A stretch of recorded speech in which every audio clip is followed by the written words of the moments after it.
Hello, I'm Lynn Bondran, and welcome to the final episode of our Moonwalk series. We have already seen how the Apollo 11 crew prepared itself for the grueling trip to the moon. The largest TV audience until that time watched this extraordinary event. People of all nations react in awe as Neil Armstrong places his foot on a surface previously untouched by a human being. In this program, we see research done by scientists after the Apollo 11 capsule returns to Earth. Studies are conducted on samples of the moon's soil in order to compare them with Earth's soil. This television program is The Moon on Earth.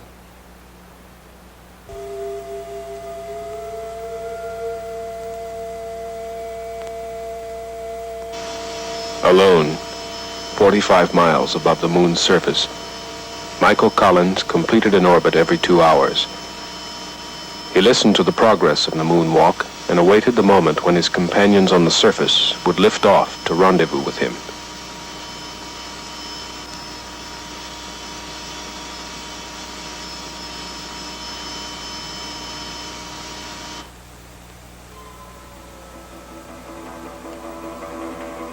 For 30 times he saw the Earth rise over the horizon of the moon. 12,000 miles of twilight. A line that divides night from day for 3 billion people on spaceship Earth.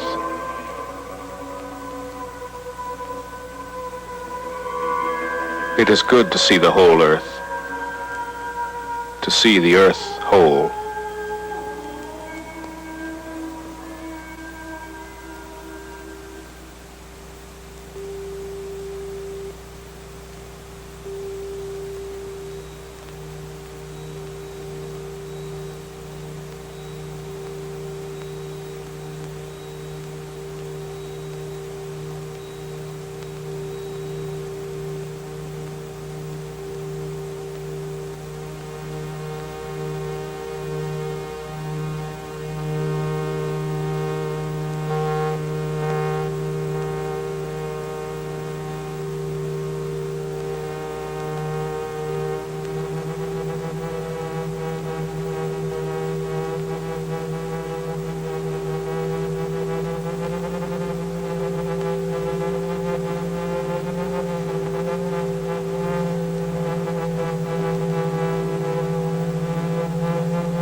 The Eagle had left the moon and returned to Columbia.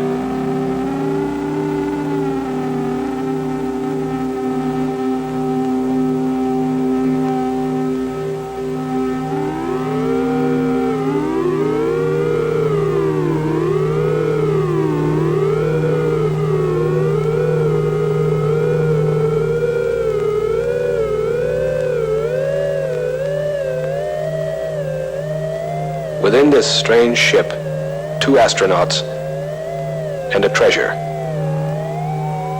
Triple-sealed vacuum boxes of rocks and soil from the surface of the moon.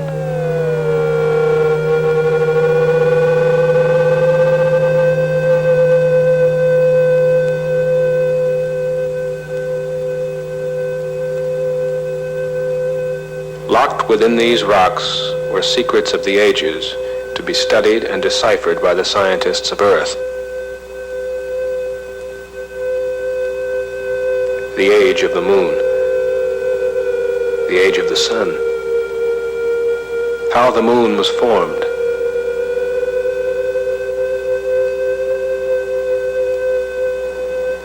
How life began. Was there ever life on the moon?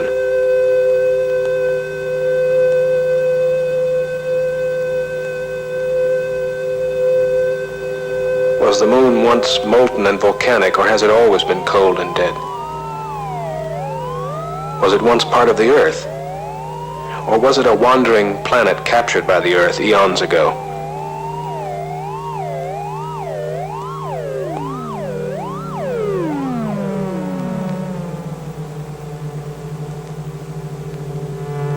How hot was the sun 3 billion years ago?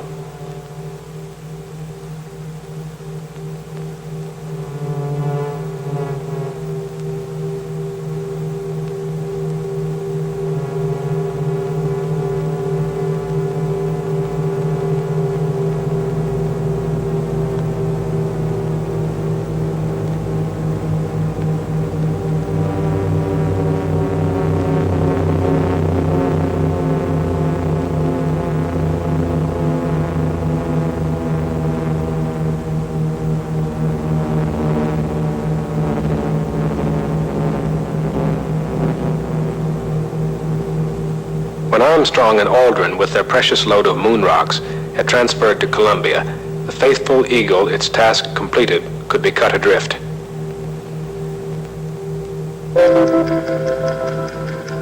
Columbia fired out of lunar orbit to begin its 3-day fall back to Earth, where the recovery fleet was waiting for its splashdown in the Pacific.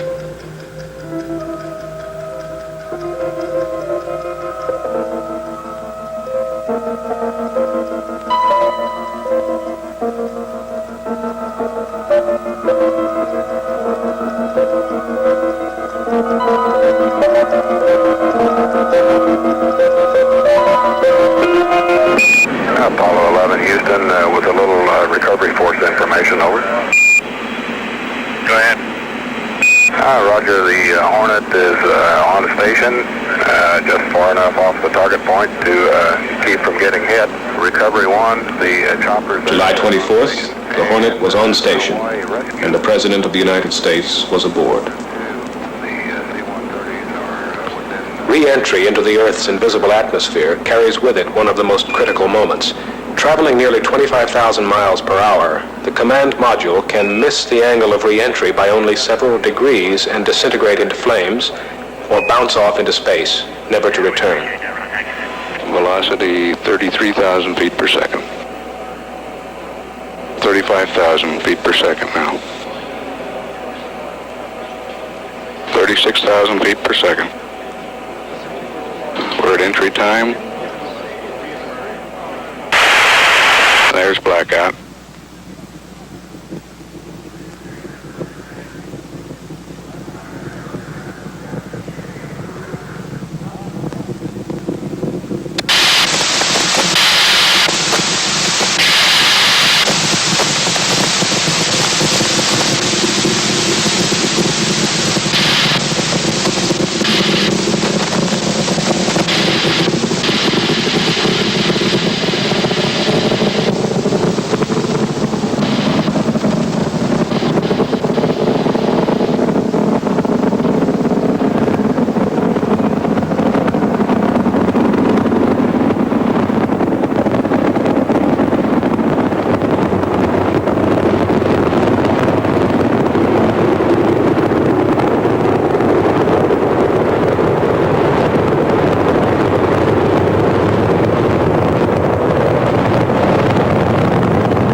Houston through arrive.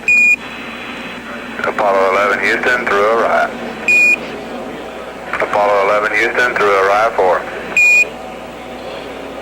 Hornet reports a sonic boom a short time ago. Apollo 11 Houston in the blind, Airbus has a visual contact. Apollo 11 Houston through Orion, standing by. Over. Strokes.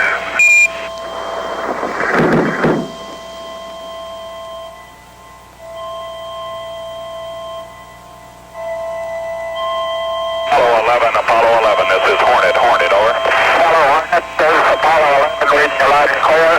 Our position 1330, 6915. 11 Hornet, copy, 1330, 1675. Any further data, over? 1330, 169er, 15.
Celebrating.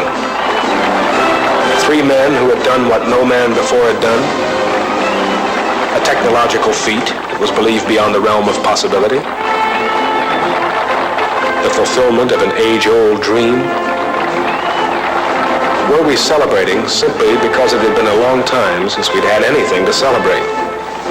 Or was this something that touched an irrational, unthinking instinct in us all?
Together, pack your bags and jump into the car. Gonna take a trip to tell you where you are. Goodbye, mother,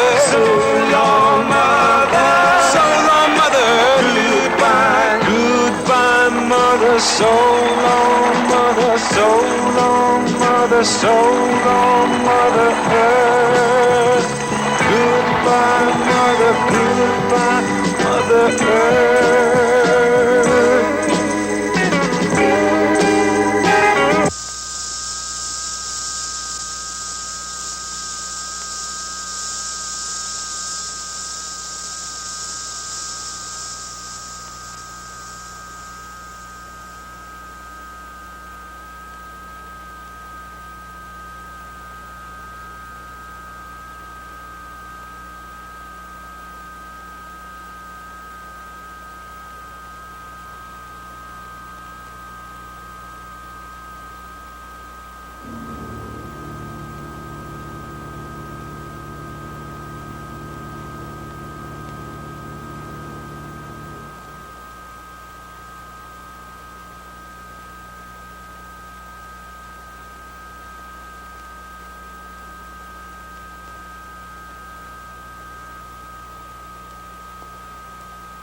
The treasure of the ages. Stones from across the night.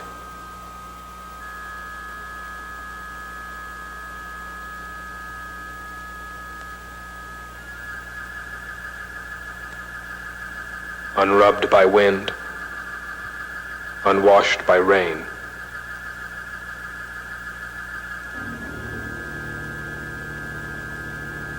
Scattered on tranquility.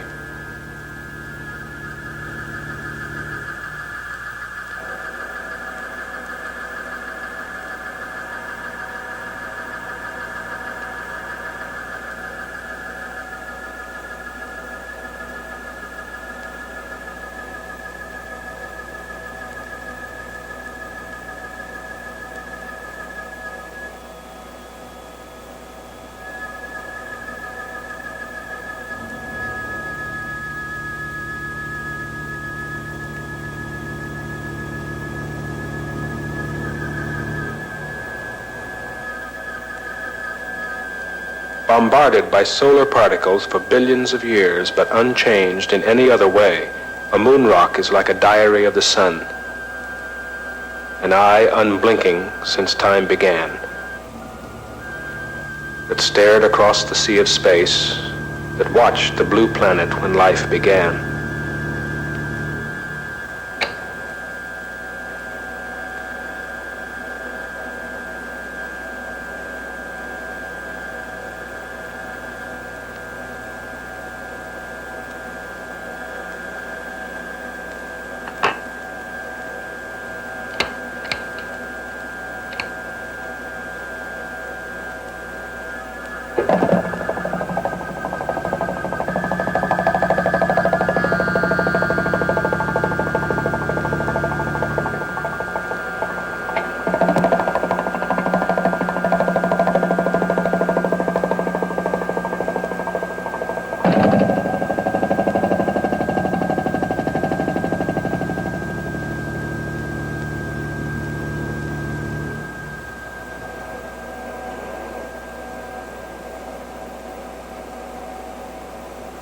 Remembered in these rocks are ancient sunspots, solar flares, solar storms whose fiery arms reached out 1,000,000 miles.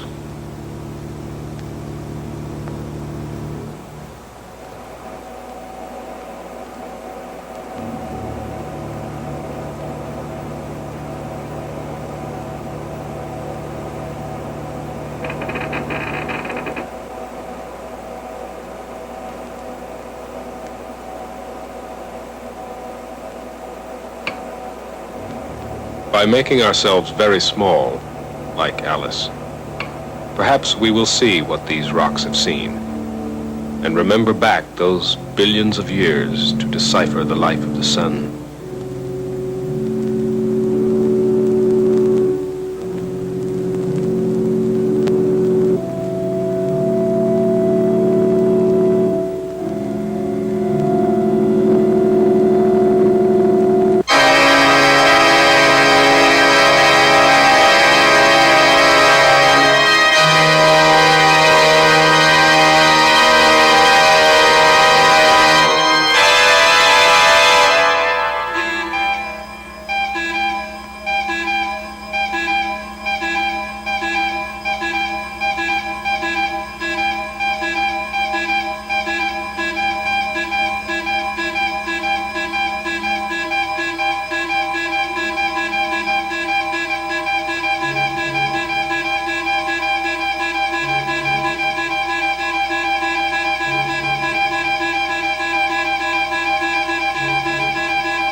Locked within our sun are answers to mysteries that have confounded man since time began.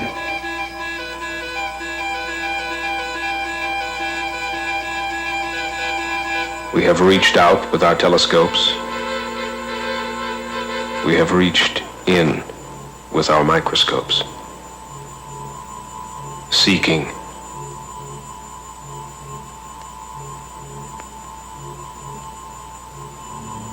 What is the source of life?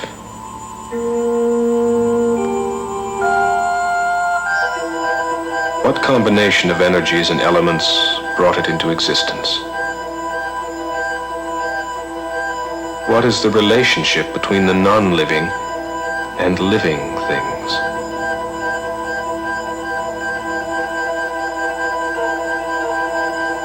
How delicate is the balance? Man slowly begins to realize how fragile is his bubble of life.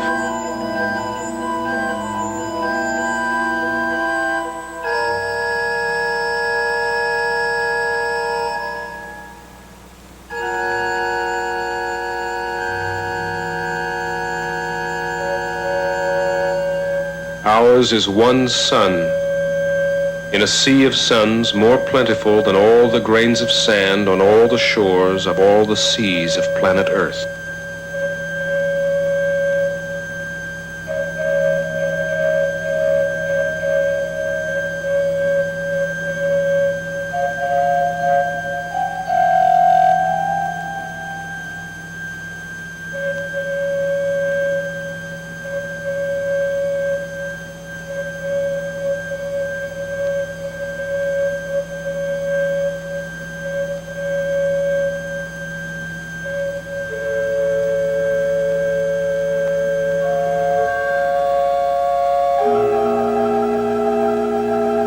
Now that we are free to wander from Earth, perhaps we will find the answers to our questions.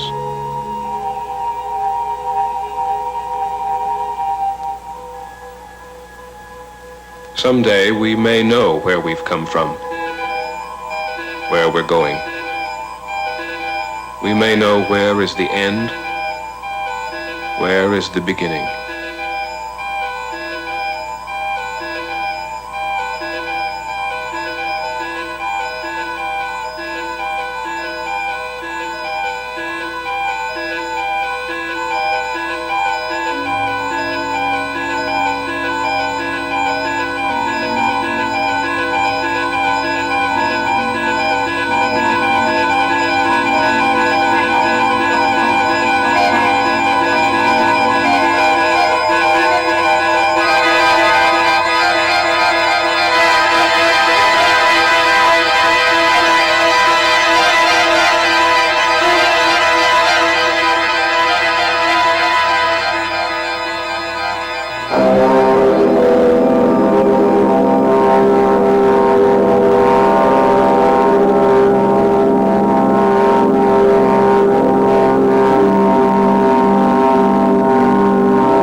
Open our minds to the universe.